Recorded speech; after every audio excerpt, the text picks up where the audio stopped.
এই natural base মেকআপটা পাওয়াটা না খুব ইজি। চলো দেখাই তাহলে। ফার্স্টে তোমার ফেভারিট ময়েশ্চারাইজার ইউজ করে নাও according to your skin type. তারপর প্রাইমার খালি সেখানে ইউজ করবে যেখানে পোর্স বেশি থাকে বা খুব ভিজিবল হয়। কালার কারেক্ট করতে ইচ্ছে না করলে কনসিলার ইউজ করো এক shade deeper than your skin tone. তারপরে always go for lumi matte foundation যদি ডিউই বেস দরকার হয়, ইনস্টেড অফ ম্যাট ফাউন্ডেশন।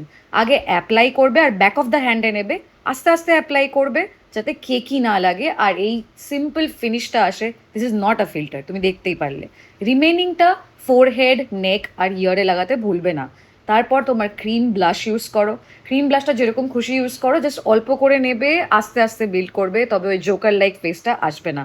সব ক্রিম প্রোডাক্টস হয়ে গেলে চোখের তলায় যে কনসিলারটা অ্যাপ্লাই করেছিলে ওটাকে আবার ব্লেন্ড করবে, তারপরে পাউডার দিয়ে আস্তে আস্তে ওটাকে সেট করবে যেরকমভাবে আমি করছি। তাতে এই ক্রিজ লাইন্সগুলো পড়ে না।